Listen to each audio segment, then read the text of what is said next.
Shalom semuanya, selamat siang. Mari saat ini kita mau datang ke dalam hadirat Tuhan. Kita mau bersyukur atas apa yang Tuhan telah berikan kepada kita. Apapun yang telah kita dapatkan, mungkin suatu hal yang tidak baik, mungkin suatu hal yang tidak bisa memuaskan diri kita, atau mungkin hal yang terjelek terjadi di kehidupan kita. Tapi apapun yang kita dapat, biarlah semuanya itu adalah rencana dari Tuhan. Dan percayalah bahwa sesuatu hal yang Tuhan telah lakukan di kehidupan kita akan membuat kita menjadi lebih baik. Dan mari saat ini kita mau menyembah dan memuji nama Tuhan. Kita mau bersyukur kepada Tuhan.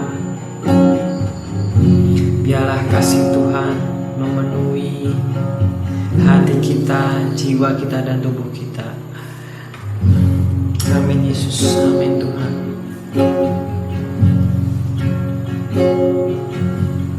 Pakailah aku Tuhan sesuai kehendak-Mu, seluruh hidup ini ku persembahkan hanya untuk-Mu.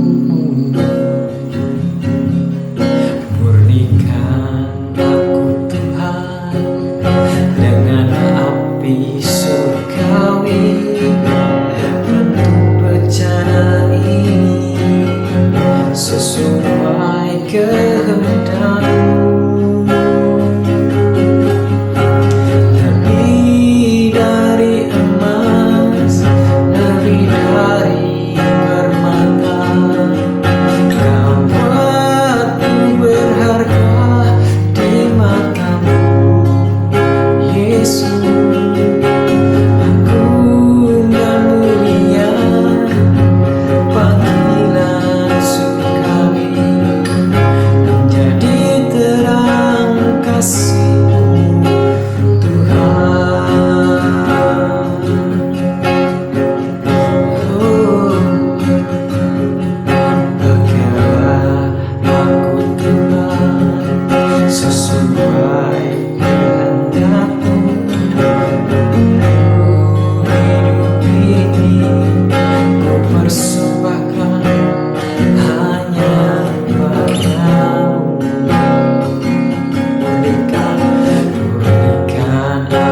Tuhan dengan api surgawi untuk bencana ini sesuai kehendak-Mu. Lebih dari emas, lebih dari permata, Kau buatku berharga di mata-Mu, Yesus. Agung dan mulia panggilan surgawi, menjadi terang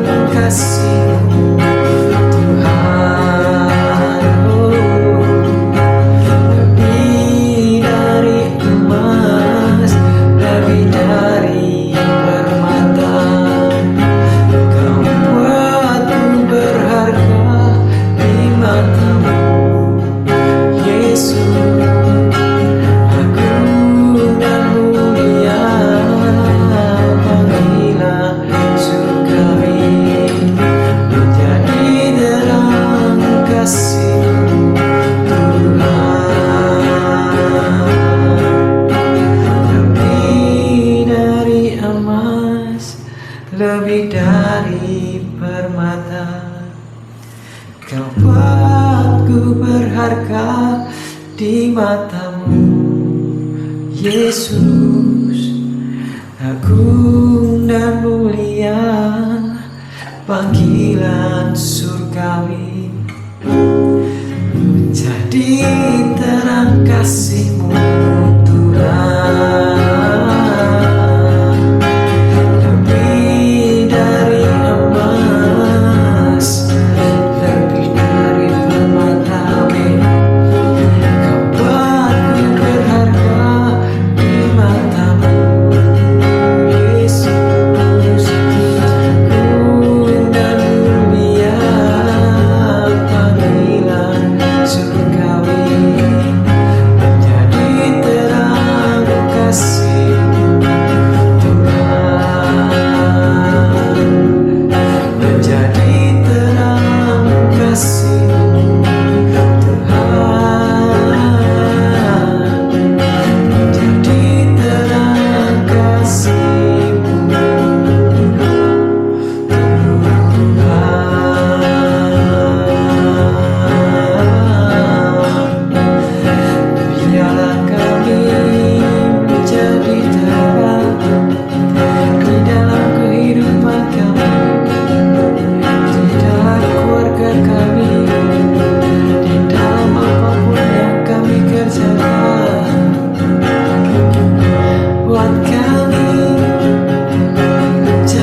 kasih-Mu bersinar bagi kami. Terima kasih Yesus, terima kasih Tuhan, Engkau penolong kami, Engkau yang kuasai kami. Yesus Allahku yang hidup, Bapa Allah kami sebagai penolong kami, yang tidak pernah meninggalkan kami dalam keadaan apa. Kami percaya Tuhan, kuasa-Mu, penyertaan-Mu akan tetap terus ada di dalam kehidupan kami. Terima kasih Bapa, terima kasih Yesus, terima kasih Roh Kudus. Ini kami Tuhan, ini kami Yesus. Kami menyerahkan kehidupan kami ke dalam tangan untuk mendengarkan firman. Dan biarlah Tuhan, perkataan-Mu Tuhan menjadi kekuatan bagi kami pada siang hari ini. Terima kasih Yesus, terima kasih Roh Kudus. Kami bersyukur buat semuanya. Hanya di dalam nama Yesus kami berdoa. Amin. Shalom saudara, selamat siang dan selamat beraktivitas. Dan mungkin ada teman-teman kita atau saudara-saudara yang lagi beristirahat pada siang hari ini, lagi selesai setengah hari bekerja. Mari saat ini kita menyiapkan hati kita dan meletakkan sebentar pekerjaan kita. Kita mau mendengarkan firman Tuhan, dan biarlah perkataan firman Tuhan pada siang hari ini menjadi kekuatan buat teman-teman yang mungkin saat ini lagi tidak enak atau perasaannya tidak enak, mungkin lagi keadaannya lagi down. Dan biarlah perkataan firman pada siang hari ini menjadi kekuatan bagi teman-teman. Mari teman-teman, saat ini kita mau belajar tentang bagaimana kita harus bisa meninggalkan sesuatu yang benar-benar kita sayangi, kita cintai, yang mungkin kita cintai lebih daripada Tuhan kita, karena Tuhan itu adalah Allah yang pencemburu. Dia tuh tidak suka dengan apa yang kita miliki, apa yang kita punyai, kita cintai melebihi daripada cinta kita kepada Tuhan. Mari kita mau baca Alkitab kita dalam Matius 19 ayat 16 sampai ke 26. Matius 19 ayat 16 sampai 26. Orang muda yang kaya. Ada seorang datang pada Yesus dan berkata, "Guru, perbuatan baik apakah yang harus kuperbuat untuk memperoleh hidup yang kekal?" Jawab Yesus, "Apakah sebabnya engkau bertanya kepadaku tentang apa yang baik? Hanya satu yang baik. Tetapi jikalau engkau ingin masuk ke dalam hidup, turutilah segala perintah Allah." Kata orang itu kepadanya, "Perintah yang mana?" Kata Yesus, "Jangan membunuh, jangan berzina, jangan mencuri, jangan mengucapkan saksi dusta. Hormatilah ayahmu dan ibumu, dan kasihilah sesamamu manusia seperti dirimu sendiri." Kata orang muda itu padanya, "Semua itu telah kuturuti, apalagi yang masih kurang?" Kata Yesus kepadanya, "Jikalau engkau hendak sempurna, pergilah, jualah segala milikmu dan berikanlah itu kepada orang miskin, maka engkau akan beroleh harta di surga. Kemudian datanglah kemari dan ikutlah aku." Ketika orang muda itu mendengar perkataan itu, pergilah ia dengan sedih, sebab banyak hartanya. Nah, sampai sini dulu. Di sini dikatakan bahwa dia mungkin ingin apa ya sama Tuhan Yesus, ingin ngetes ceritanya. Tuhan, mungkin cara gaulnya gini, "Tuhan, aku sudah melakukan semuanya yang kamu perintahkan. Aku sudah tidak berzina, aku tidak mencuri, aku menghormati orang tuaku, aku tidak bersaksi dusta." Ceritanya apa yang ada di 10 perintah Allah itu sudah akan lakukan. Nah, dia ada ada sombongnya. Tuhan itu tidak suka yang namanya sombong, karena dosa yang mungkin nggak paling besar, yang dosa yang tidak disukai Tuhan Yesus itu sombong. Banyak sekali di Alkitab, di firman Tuhan ini banyak sekali contoh-contoh orang yang sombong akhirnya hancur, akhirnya atau dimusnahkan oleh Allah. Dan maka dari itu sebetulnya Tuhan tahu apa yang ingin disampaikan oleh pemuda ini, tapi Tuhan ngetes coba, karena sebenarnya Tuhan sudah tahu dia tuh orangnya seperti apa, dia tuh sukanya apa, dia cinta karena Allah Maha tahu semuanya. Maka dari itu dia tahu apa yang dia nggak bisa dia lepaskan, apa yang paling dia cintai, apa yang paling dia genggam, yaitu hartanya. Maka dari itu Tuhan Yesus bilang, jikalau engkau tidak sempurna, pergilah jualah segala milikmu dan berikanlah kepada orang miskin. Seumpama teman-teman keadaan seperti ini akan gimana?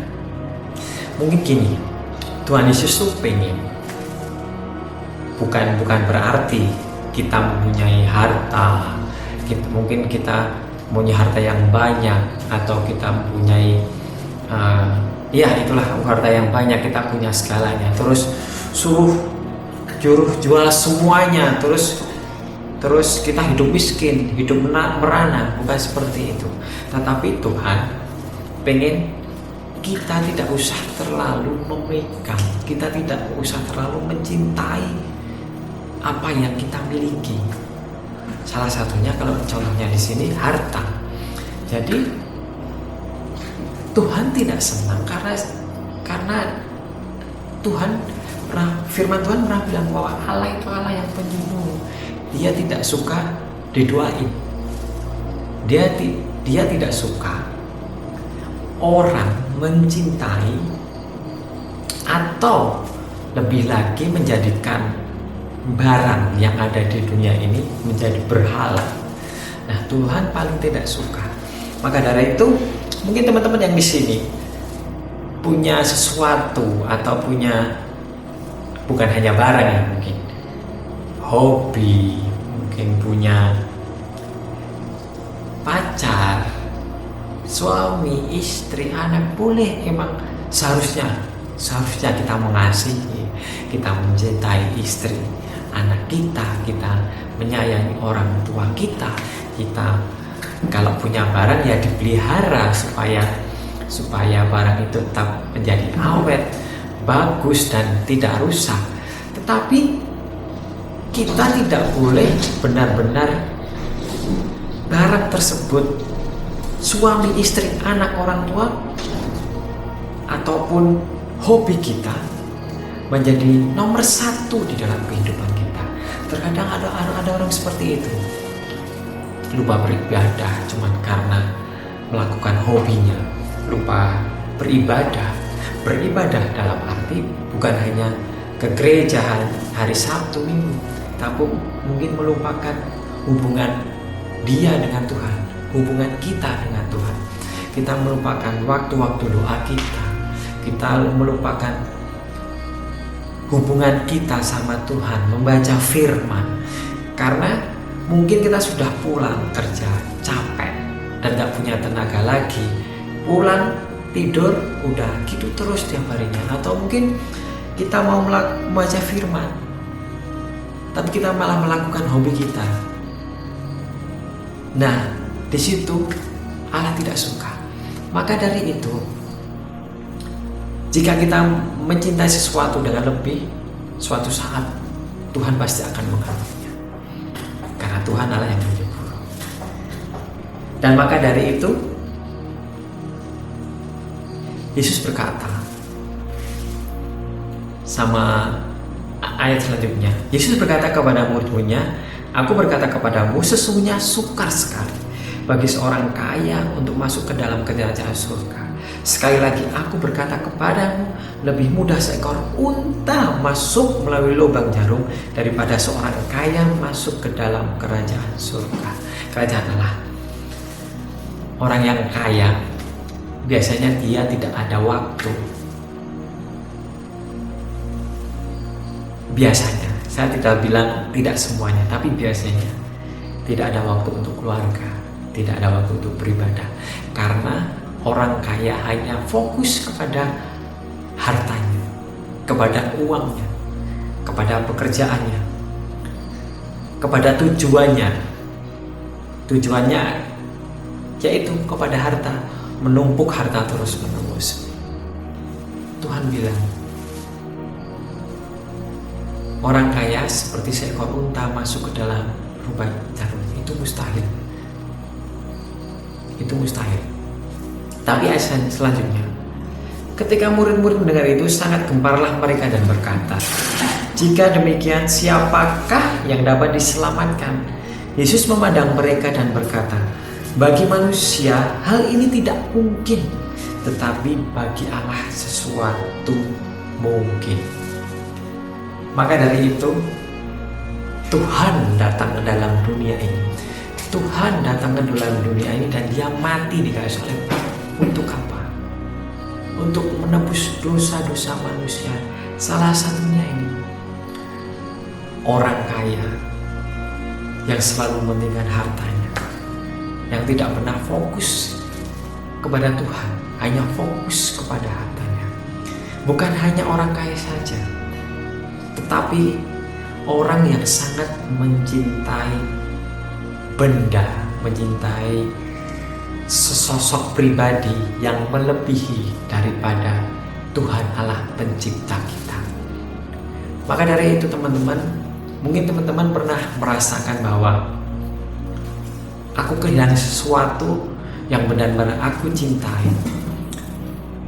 Mungkin Tuhan mengharapkan itu, tapi saya yakin di balik semuanya itu, Tuhan memiliki rencana indah bagi teman-teman di sini. Adik ipar saya pernah bercerita kesaksian hidup dia bahwa adik ipar saya ini sekarang dia adalah seorang misionaris. Jadi sebelum jadi misionaris ini, dia dulu pernah bekerja sebagai TKI di Korea. Dia bilang, Kak, dulu aku di Korea tuh hidupnya udah enak.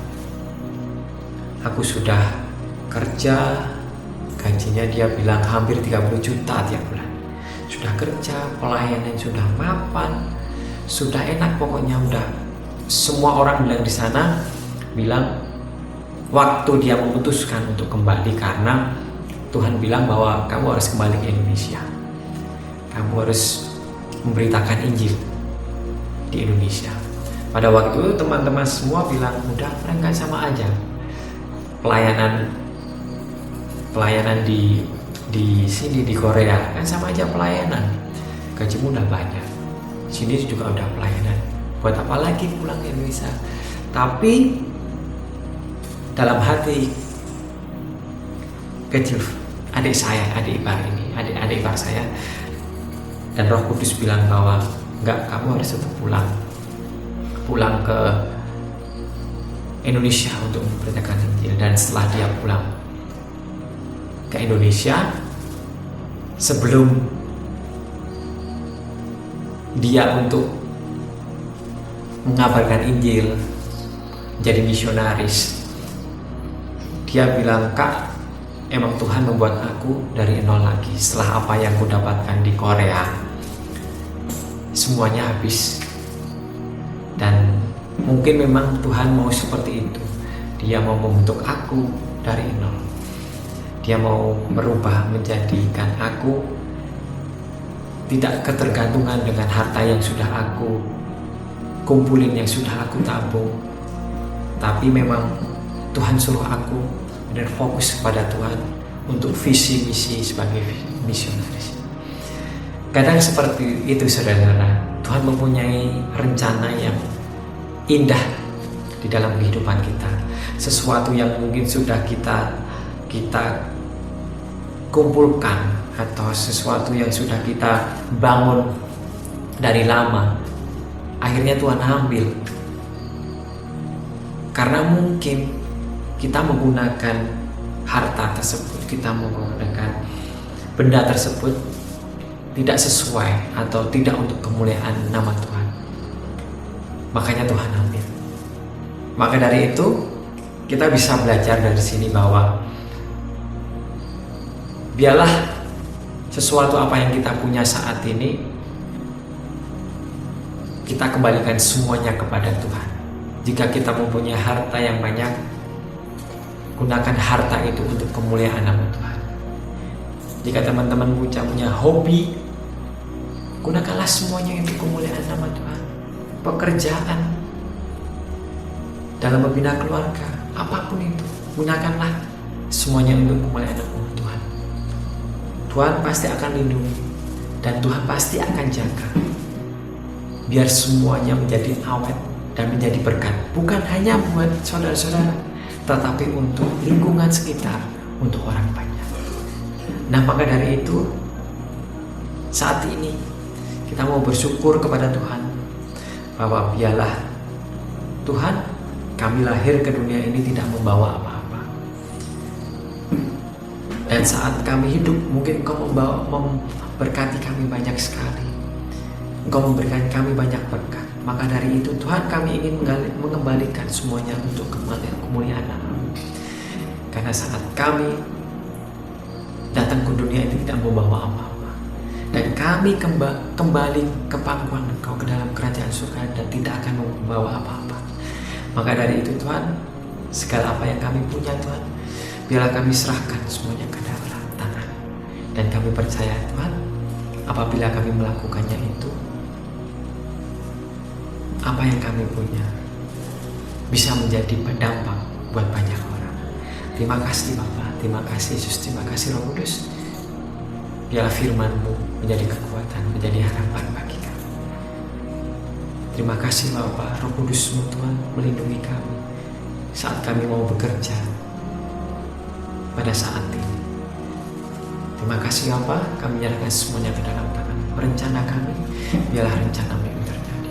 Kami bersyukur buat semuanya, hanya dalam nama Yesus kami berdoa. Amin. Tuhan Yesus memberkati.